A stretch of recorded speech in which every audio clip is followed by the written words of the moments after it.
Hello dear students, ਅੱਜ ਆਪਾਂ Ghaus theorem topic ਪੜਾਂਗੇ। ਇਹਦਾ ਹੋਰ ਨੇਮ ਕੀ ਹੈ? ਗੌਸ ਲਾ। ਇਹਨੂੰ ਕਿਹਨੇ ਦਿੱਤਾ ਸੀਗਾ?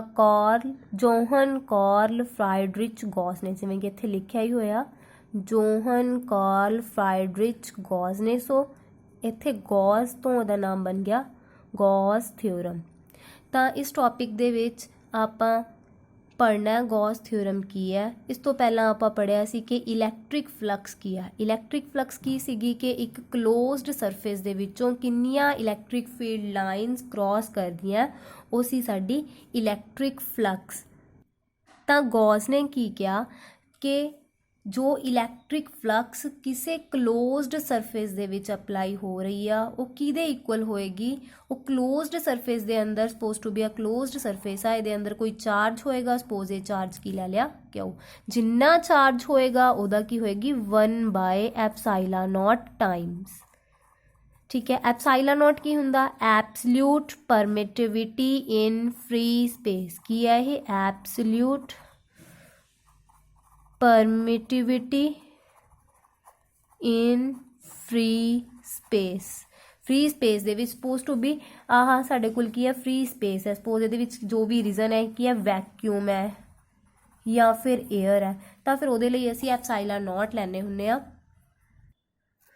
ਤਾਂ ਇੱਥੋਂ ਸਾਡੇ ਕੋਲ ਸਟੇਟਮੈਂਟ ਕੀ ਬਣ ਜਾਂਦੀ ਹੈ ਕਿ ਗੌਸ ਥਿਓਰਮ ਕੀ ਕਹਿੰਦੀ ਹੈ ਕਿ ਟੋਟਲ ਇਲੈਕਟ੍ਰਿਕ ਫਲਕਸ ਕਿਸੇ ਕਲੋਜ਼ਡ ਸਰਫੇਸ ਦੇ ਵਿੱਚੋਂ ਜਿਹੜੀ ਕਿ ਚਾਰਜ ਨੂੰ ਇਨਕਲੋਜ਼ ਕਰ ਰਹੀ ਹੈ, ਕਿਹਦੇ ਇਕੁਅਲ ਹੈ? 1/ε0 ਟਾਈਮਸ ਦਾ magnitude of the charge enclosed. It states that the total electric flux through a closed surface enclosing a charge is equals to the 1/ε0 times the magnitude of charge enclosed the surface। ਜਿਵੇਂ ਕਿ ਆਪਾਂ ਕਰ ਹੀ ਚੁੱਕੇ ਹਾਂ, flux ਦਾ symbol ਕੀ ਹੈ? ਇਹ ਵਾਲਾ। ਇਹ ਕਿਹਦੇ ਇਕੁਅਲ ਹੋਏਗਾ? 1/ε0 ਟਾਈਮਸ। ਹੁਣ ਕਲੋਜ਼ਡ ਸਰਫੇਸ ਹੈ ਜੋ ਇਹਦੇ ਵਿੱਚ ਚਾਰਜ ਕਿੰਨਾ ਇਨਕਲੋਜ਼ ਹੋ ਰਿਹਾ? ਕਿਉ? 1/ε0 ਟਾਈਮਸ ਚਾਰਜ ਕਿਉ। ਤੇ ਅਸੀਂ ਲਿਖ ਸਕਦੇ ਹਾਂ Q upon ε0 is equals to flux. ਤਾਂ ਆਪਾਂ ਪਹਿਲਾਂ ਇਲੈਕਟ੍ਰਿਕ ਫਲਕਸ ਦੀ ਡੈਫੀਨੇਸ਼ਨ ਕਰ ਚੁੱਕੇ ਹਾਂ। ਡੈਫੀਨੇਸ਼ਨ ਅਕੋਰਡਿੰਗ ਜੋ ਇਲੈਕਟ੍ਰਿਕ ਫਲਕਸ ਸੀ ਉਹ ਕਿਹਦੇ ਇਕੁਅਲ ਸੀ? ਕਿੰਨਾ ਇਲੈਕਟ੍ਰਿਕ ਫੀਲਡ ਇਨਕਲੋਜ਼ ਹੋਇਆ ਹੈ ਕਿਸੇ ਕਲੋਜ਼ਡ ਸਰਫੇਸ ਦੇ ਵਿੱਚੋਂ, ਉਹਦੀ ਡਾਟ ਪ੍ਰੋਡਕਟ। ਠੀਕ ਹੈ ਜੀ। ਤਾਂ ਇਹਨਾਂ ਦੋਨਾਂ ਦੇ ਵਿੱਚੋਂ ਇਹਨੂੰ ਇੱਕ ਇਕੁਏਸ਼ਨ ਮੰਨ ਲਓ, ਇਹਨੂੰ ਸੈਕਿੰਡ ਇਕੁਏਸ਼ਨ ਮੰਨ ਲਓ। ਦੋਨਾਂ ਇਕੁਏਸ਼ਨਸ ਤੋਂ ਕੀ ਆ ਗਿਆ? E.ds ਇਜ਼ ਇਕੁਅਲਸ ਟੂ ਕਿਉ ਅਪੋਨ ε0। ਜਦ ਵੀ ਆਪਾਂ ਇੱਥੇ ਡਾਟ ਲਗਾਉਣੀ ਹੈ ਦੈਨ ਇਹ ਸਾਡੇ ਕੋਲ ਕਿਹੜੀ ਕੁਆਂਟਿਟੀ ਬਣਦੀ ਹੁੰਦੀ ਆ? Vector quantity. ਠੀਕ ਹੈ ਜੀ। ਇੱਥੇ ਈ ਵੈਕਟਰ ਕੀ ਹੈ? ਇਲੈਕਟ੍ਰਿਕ ਫੀਲਡ ਹੈ ਏਰੀਆ ds ਦੇ ਲਈ। E is electric field at area element ds। ਤੁਸੀਂ ਦੇਖੋ ਜੋ ਇੱਥੇ ਆ ਸਿੰਬਲ ਪਾਇਆ ਹੈ ਇੱਦਾਂ ਇੰਟੀਗ੍ਰੇਸ਼ਨ ਦਾ ਸਾਈਨ ਵਿੱਚ ਇੱਥੇ 0 ਲਿਖਤਾ। ਇਹਦਾ ਮਤਲਬ ਕੀ ਹੈ? ਇੱਕ ਕਲੋਜ਼ਡ ਸਰਫੇਸ ਹੈ, ਮੀਨਸ ਇੰਟਰੈਗੂਲਰ। ਇਹਦਾ ਆਹ ਸਾਈਨ ਦਾ ਮਤਲਬ ਤਾਂ ਇੰਟੀਗ੍ਰੇਸ਼ਨ ਹੁੰਦਾ, ਅਸੀਂ ਹੋਲ ਲਈ ਕੱਢ ਰਹੇ ਹਾਂ। ਇੰਟਰੈਗੂਲਰ ਕੈਲਕੂਲੇਟ ਕਰਦੇ ਪਏ ਹਾਂ, ਵਿੱਚ ਅਸੀਂ ਆਹ ਲਗਾਤਾ ਸਰਕਲ ਇੱਕ। ਇਹਦਾ ਮਤਲਬ ਹੁੰਦਾ ਕਲੋਜ਼ਡ ਸਰਫੇਸ ਲਈ ਅਸੀਂ ਇੰਟਰੈਗੂਲਰ ਕੈਲਕੂਲੇਟ ਕਰਦੇ ਪਏ ਹਾਂ। ਤਾਂ ਅਸੀਂ ਇਹਨੂੰ ਕੀ ਬੋਲ ਸਕਦੇ ਹਾਂ ਕਿ ਕਲੋਜ਼ਡ ਸਰਫੇਸ ਇੰਟਰੈਗੂਲਰ। ਤਾਂ ਇੱਥੋਂ ਕਿ ਇੱਕ ਗੌਸ ਥਿਓਰਮ ਦੀ ਨਵੀਂ ਡੈਫੀਨੇਸ਼ਨ ਇਨਵੋਲਵ ਹੋ ਰਹੀ ਹੈ, ਡਿਵੈਲਪ ਹੋ ਰਹੀ ਆ। ਤਾਂ ਉਹਦੇ ਵਿੱਚ ਕੀ ਹੈ ਕਿ ਕੋਈ ਵੀ ਕਲੋਜ਼ਡ ਸਰਫੇਸ ਆ, ਅਗਰ ਉਹ ਕਲੋਜ਼ਡ ਸਰਫੇਸ ਦੇ ਵਿੱਚ ਅਸੀਂ ਕੋਈ ਚਾਰਜ ਇਨਕਲੋਜ਼ ਕਰਤਾ ਸਪੋਜ਼ ਟੂ ਬੀ, ਤਾਂ ਉਹ ਚਾਰਜ ਕੀ ਹੋਏਗਾ? Surface integral of electric field. ਠੀਕ ਹੈ। is equals to 1/ε0 times the charge enclosed the surface। Next topic ਹੈ ਕਿ ਅਸੀਂ ਪ੍ਰੂਵ ਕਰਨੀ ਆ ਗੌਸ ਥਿਓਰਮ। ਹੁਣੇ ਜੋ ਡਿਸਕਸ ਕੀਤੀ ਆ ਗੌਸ ਥਿਓਰਮ ਜਾਂ ਗੌਸ, ਇੱਥੇ ਲਾ ਵੀ ਲਿਖਿਆ ਹੋ ਸਕਦਾ। ਗੌਸ ਥਿਓਰਮ ਜਾਂ ਗੌਸ ਲਾ ਨੂੰ for a spherical symmetric closed surface, ਇੱਕ ਕਲੋਜ਼ਡ ਸਰਫੇਸ ਹੋਏਗੀ ਉਹਦੇ ਅੰਦਰ ਅਸੀਂ ਫਾਈਂਡ ਆਊਟ ਕਰਨਾ। ਤਾਂ ਉਸ ਤੋਂ ਪਹਿਲਾਂ ਅਸੀਂ ਫਲਕਸ ਲਈ ਫਾਈਂਡ ਆਊਟ ਕੀਤਾ ਹੋਇਆ। ਫਲਕਸ ਇਹਨੂੰ ਬੋਲਦੇ ਆ ਇਲੈਕਟ੍ਰਿਕ ਫਲਕਸ ਜਾਂ phi. Closed surface integral is equals to Q upon epsilon nought. ठीक है, ਹੁਣ ਇੱਥੇ ਆਪਾਂ ਕਹਿ ਸਕਦੇ ਹਾਂ ਜੋ क्यू है ਉਹਨੂੰ ਅਸੀਂ ਬੋਲ ਸਕਦੇ ਹਾਂ क्यू ਕੀ ਹੈ total charge ਇਨਕਲੋਜ਼ਡ, total charge ਇਨਕਲੋਜ਼ਡ in the surface, and epsilon not की है absolute permittivity in free space. तो हुण इस दे लई असीं एक पॉइंट चार्ज मान लिया, सपोज आ प्लस क्यू चार्ज है इत्थे सिचुएट होया हुआ। हुण इस चार्ज का इफैक्ट तो सारिया डायरैक्शन च होएगा, इस डायरैक्शन च भी है, इस डायरैक्शन च भी है, सारिया डायरैक्शन दे विच रैंडमली है। ठीक है, हुण देखो कि जिन्ना इहदा effect suppose to be a 2 centimetre का एरिया, जिन्ना आ 2 सेंटीमीटर तक का इफैक्ट उन्ना ही इधरली साइड भी 2 सेंटीमीटर होएगा, इधर भी 2 सेंटीमीटर होएगा। मीनस एक ही बन गया एक 2 सेंटीमीटर एक पॉइंट दे अराउंड 2 सेंटीमीटर का की बन गया, एक सर्कुलर जिहा बन गया पॉइंट। तो इनू असीं 3 डिमेंशनल की बोलांगे, एक सफीयर बन गया, चार्ज है, चार्ज एक पॉइंट चार्ज पिया अपनी 3 डिमेंशनल जोमैट्री दे विच, तां एक ही बन गया, एक सफीयर बन गया। हुण जो सफीयर है उहदा असीं रेडियस लै सकदे हां आर, तां इहनूं असीं इदां ड्रॉ कर लैंदे हां। तां एक पॉइंट चार्ज है प्लस क्यू, ठीक है, तां इहदे अराउंड जिथे भी आ पूरे सफीयरिकल सरफेस दे उत्ते दा फिक्सड रेडियस है, इहदा रेडियस है आर। तो किसी भी पॉइंट उपर इलैक्ट्रिक फील्ड कैलकुलेट करांगे इस पॉइंट करके। इलैक्ट्रिक फील्ड की सीगा कि एक पर्टिकुलर पॉइंट उत्ते असीं फील्ड चैक करते पे हाँ किसी दूसरे चार्ज करके, दूसरा चार्ज किहड़ा सोर्स चार्ज। तो हुण असीं आ सोर्स चार्ज लै सकते हैं, असीं सफीयर दे अराउंड किसी भी पॉइंट ते इलैक्ट्रिक फील्ड फाइंड आउट करांगे तो सेम होएगा। तो असीं आ पॉइंट ही अज्यूम कर लैंदे आ पी, ठीक है, जिथे असीं इलैक्ट्रिक फील्ड की वैल्यू कैलकुलेट करनी है। हुण इत्थे असीं इलैक्ट्रिक फील्ड कैलकुलेट करना मीनस इत्थे असीं यूनिट पॉजिटिव टेस्ट चार्ज लिया के रखांगे। ठीक है, यही कहते सी। तां इलैक्ट्रिक फील्ड की हुंदा सी आउटवर्ड डायरैक्शन दे विच। ते जो सफीयर है सपोज टू बी आह एक सफीयर, जो सफीयर है इदा, तो जो सफीयर है हर एक पॉइंट ते आउटवर्ड इलैक्ट्रिक फील्ड लगेगा, आउटवर्ड एरिया होएगा। एरिया आपां की पढ़दे सीगे कि हरेक सरफेस का एरिया हुंदा हमेशा परपेंडिकुलर टू दी सरफेस हुंदा। तो जिस पॉइंट ते असीं इलैक्ट्रिक फील्ड फाइंड आउट करना, इस पॉइंट ते जेकर मैं एरिया चैक करा वो भी बाहर वाल नूं सेम डायरैक्शन च लगेगा, तो एरिया नूं असीं एन कैप नाल रिप्रजेंट कर रहे हैं।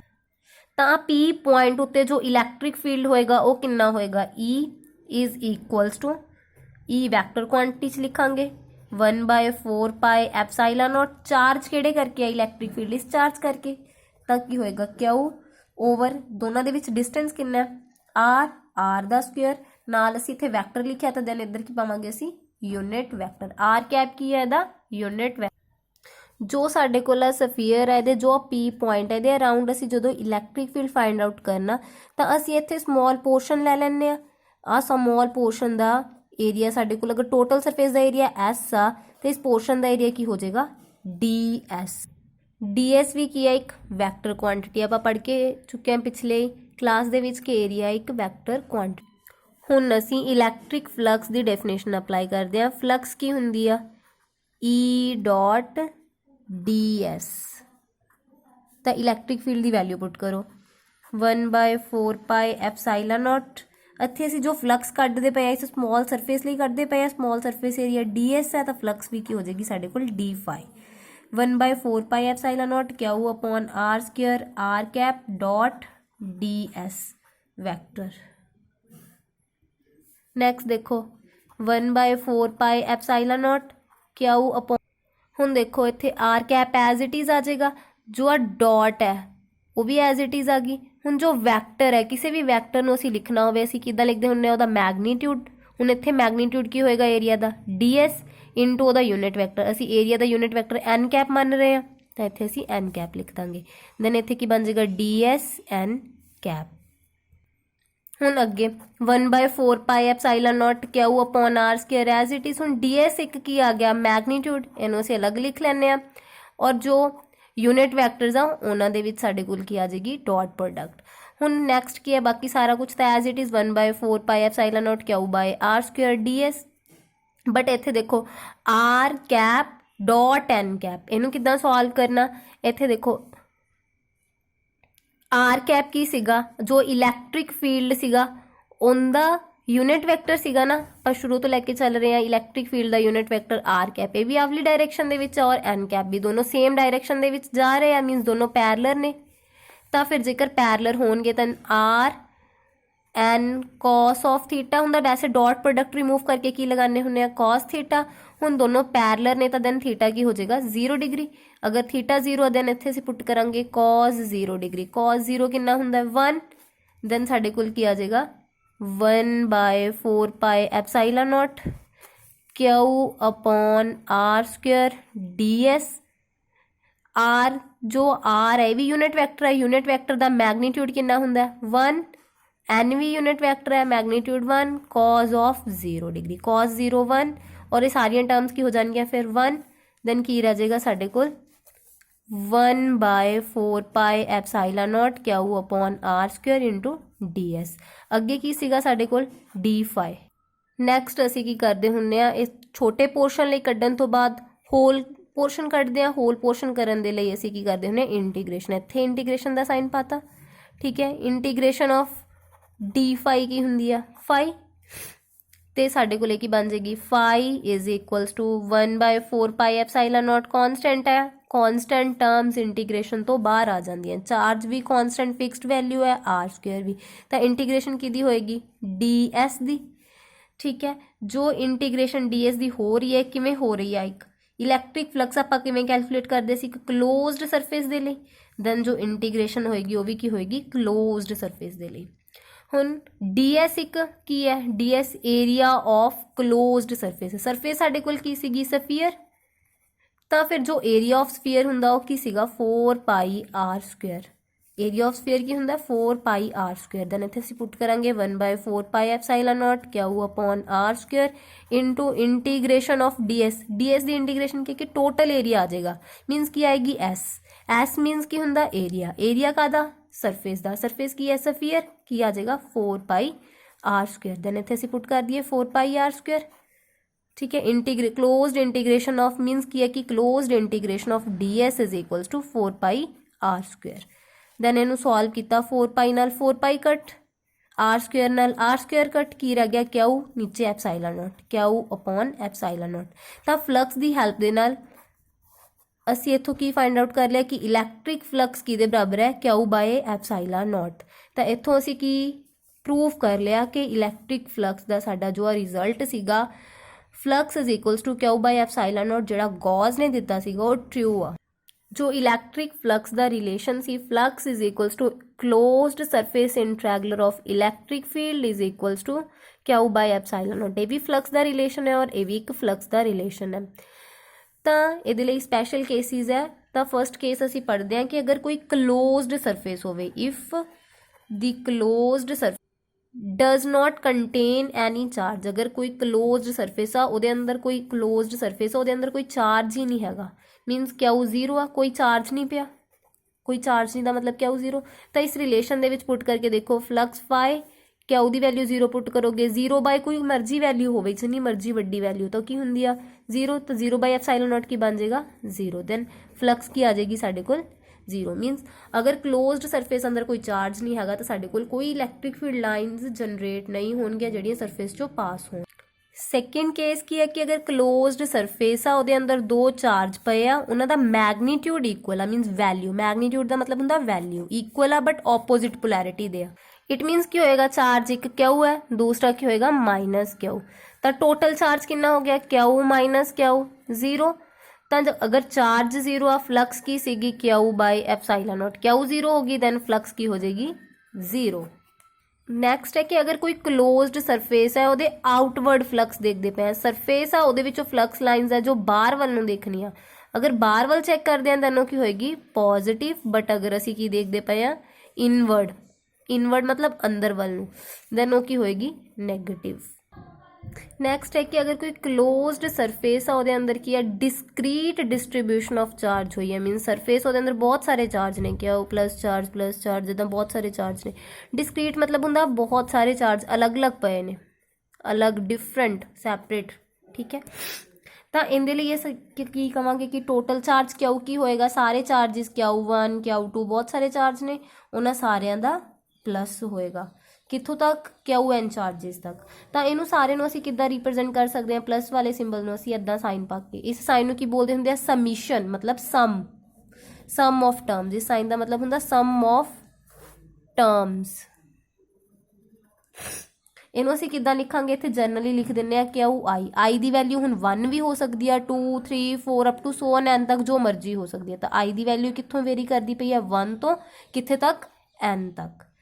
ਠੀਕ ਹੈ, ਦੈਨ ਫਿਰ ਫਲਕਸ ਕੀ ਬਣ ਜਾਏਗੀ, ਫਾਈ ਇਜ਼ ਇਕੁਅਲਸ ਟੂ ਕੀ ਸੀਗਾ, integration of E dot D S in vector form is equals to 1 by epsilon nought times charge enclose. ਹੁਣ ਚਾਰਜ ਕਿੰਨਾ ਹੈ, ਕਿਊ ਹੁੰਦਾ ਸੀ ਪਹਿਲੇ, ਇੱਥੇ ਹੁਣ ਕੀ ਹੈ, summation I from 1 to N Q I. Next ਪੜ੍ਹਨਾ ਹੈ ਕਿ ਆਪਾਂ ਇਲੈਕਟ੍ਰਿਕ ਫਲਕਸ ਕਦੋਂ ਲਈ ਅਪਲਾਈ ਕੀਤਾ ਸੀਗਾ, ਕਿ ਕੋਈ ਕਲੋਜ਼ਡ ਸਰਫੇਸ ਹੈ ਔਰ ਉਹਦੇ ਅੰਦਰ ਕੋਈ ਚਾਰਜ ਪਿਆ। ਠੀਕ ਹੈ, ਬਟ ਹੁਣ ਉਹ ਕੇਸ ਹੈ ਕਿ ਇੱਕ ਕਲੋਜ਼ਡ ਕੋਈ ਸਰਫੇਸ ਹੋਗੀ ਜੋ ਚਾਰਜ ਹੈ ਬਾਹਰ ਕਿਤੇ ਪਿਆ ਹੋਇਆ, ਸਪੋਜ਼ ਇੱਥੇ ਚਾਰਜ ਪਿਆ, ਤਾਂ ਸਰਫੇਸ ਦੇ ਅੰਦਰ ਇਲੈਕਟ੍ਰਿਕ ਫਲਕਸ ਕੀ ਹੋਏਗੀ, electric flux should be zero. ਕਿਉਂ ਇਲੈਕਟ੍ਰਿਕ ਫਲਕਸ ਜ਼ੀਰੋ ਹੋਏਗੀ, ਕਿਉਂਕਿ ਇਲੈਕਟ੍ਰਿਕ ਫਲਕਸ ਉਹਦੀ ਅਪਲਾਈ ਹੁੰਦੀ ਹੈ ਨਾ ਕਲੋਜ਼ਡ ਸਰਫੇਸ ਦੇ ਅੰਦਰ ਕੋਈ ਚਾਰਜ ਪਿਆ ਹੋਵੇ। ਹੁਣ ਇੱਥੇ ਕਲੋਜ਼ਡ ਸਰਫੇਸ ਦੇ ਬਾਹਰ ਚਾਰਜ ਹੈ, ਦੈਨ ਅੰਦਰ ਇਲੈਕਟ੍ਰਿਕ ਫਲਕਸ ਕੀ ਹੋਏਗੀ, ਤੈਨੂੰ ਅਸੀਂ ਕਿੱਦਾਂ ਕਹਿ ਸਕਦੇ ਹਾਂ ਕਿ charge outside a closed surface, close surface ਦੇ ਆਊਟਸਾਈਡ ਚਾਰਜ ਹੈ, the surface have no charge, inside does not exert a net electric flux of the surface, surface ऊपर कोई इलेक्ट्रिक फ्लक्स नहीं लगेगा, नेट इलेक्ट्रिक फ्लक्स जीरो होएगा। Next है कि जो इलेक्ट्रिक फ्लक्स है, नेट इलेक्ट्रिक फ्लक्स किदे ते डिपेंड करदी है चार्ज ते, depends on charge, not on surface area। ਆਪਾਂ ਪੜ੍ਹਿਆ flux is equals to Q upon epsilon nought. ਇਹਦੇ ਵਿੱਚ ਕੀ ਅਗਰ ਚਾਰਜ ਜ਼ਿਆਦਾ ਹੋਏਗਾ ਕੋਈ ਸਰਫੇਸ ਦੇ ਅੰਦਰ ਦੈਨ ਫਲਕਸ ਇਨਕਰੀਜ਼ ਕਰੇਗੀ, ਚਾਰਜ ਘੱਟ ਹੋਏਗਾ ਦੈਨ ਫਲਕਸ ਡਿਕਰੀਜ਼ ਕਰੇਗੀ। ਕੋਈ ਸਰਫੇਸ ਨਾਲ ਲਿੰਕ ਨਹੀਂ ਹੈ, ਕਿਹਦੇ ਨਾਲ ਲਿੰਕ ਹੈ, ਚਾਰਜ ਨਾਲ। ਸਪੋਜ਼ ਇਹਨੂੰ ਸਮਝਣ ਦੇ ਲਈ ਅਸੀਂ ਦੇਖਦੇ ਹਾਂ ਕਿ ਇੱਕ ਸਾਡੇ ਕੋਲ ਆਹ ਸਰਫੇਸ ਹੈ, ਇੱਕ ਸਾਡੇ ਕੋਲ ਸੇਮ ਏਰੀਆ ਦੀ ਸੈਕਿੰਡ ਸਰਫੇਸ ਹੈ। ਠੀਕ ਹੈ, ਇਹਦੇ ਅੰਦਰ ਚਾਰਜ 1 प्लस क्यू पिया, ਇਹਦੇ ਅੰਦਰ ਕੀ ਹੈ 2 ਚਾਰਜ ਪਿਆ, ਮੀਨਸ 2 ਕਿਊ ਚਾਰਜ ਪਿਆ, ਇਹਦਾ ਵੀ ਕਿਊ ਮੈਗਨੀਟਿਊਡ ਹੈ, ਇਹਦਾ ਵੀ ਕਿਊ ਮੈਗਨੀਟਿਊਡ ਹੈ। ਠੀਕ ਹੈ ਜੀ, ਹੁਣ ਇਲੈਕਟ੍ਰਿਕ ਫਲਕਸ ਜ਼ਿਆਦਾ ਕਿਹਦੀ ਹੋਏਗੀ, ਇਲੈਕਟ੍ਰਿਕ ਫਲਕਸ ਜ਼ਿਆਦਾ ਇਸ ਸਰਫੇਸ ਦੀ ਹੋਏਗੀ। ਕਿਉਂ, ਕਿਉਂਕਿ ਇਹਦੇ ਅੰਦਰ ਚਾਰਜ ਜ਼ਿਆਦਾ ਔਰ ਇਹਦੀ ਕੀ ਹੋਏਗੀ, ਲੈਸ, ਇਹਦੀ ਕੀ ਹੋਏਗੀ, ਗ੍ਰੇਟਰ ਇਲੈਕਟ੍ਰਿਕ ਫਲਕਸ। ਮੀਨਸ ਕਿਤੇ ਡਿਪੈਂਡ ਕੀਤੀ ਕਿ ਅੰਦਰ ਕਿੰਨਾ ਚਾਰਜ ਪਿਆ। ਸੈਕਿੰਡਲੀ ਅਸੀਂ ਇੱਦਾਂ ਦੇਖ ਲੈਂਦੇ ਹਾਂ ਕਿ 2 ਸਰਫੇਸਿਸ ਲੈ ਲਈਆਂ, ਇੱਕ ਦਾ ਏਰੀਆ ਜ਼ਿਆਦਾ ਹੈ, ਇੱਕ ਦਾ ਏਰੀਆ ਕੀ ਹੈ, ਘੱਟ। ਠੀਕ ਹੈ ਜੀ, ਤਾਂ ਹੁਣ ਇਹਦੇ ਅੰਦਰ ਵੀ ਅਸੀਂ ਚਾਰਜ 1 ਪਲੱਸ ਕਿਊ ਰੱਖਿਆ, ਇਹਦੇ ਅੰਦਰ ਵੀ ਮੀਨਸ ਚਾਰਜ ਸੇਮ ਰੱਖਿਆ ਬਟ ਏਰੀਆ ਕੀ ਹੈ, ਜ਼ਿਆਦਾ ਜਾਂ ਦੂਸਰੇ ਦਾ ਘੱਟ ਹੈ। ਠੀਕ ਹੈ, ਇਹਦਾ ਏਰੀਆ ਕੀ ਹੈ, ਸਮॉल ਏਰੀਆ। ਠੀਕ ਹੈ, ਦੈਨ ਕੀ ਹੈ, ਇਲੈਕਟ੍ਰਿਕ ਫਲਕਸ ਚੈੱਕ ਕਰਾਂਗੇ, ਦੈਨ ਫਲਕਸ ਕੀ ਆਏਗੀ, ਇਕੁਅਲ ਆਏਗੀ ਦੋਨਾਂ ਸਰਫੇਸਿਸ ਦੀ।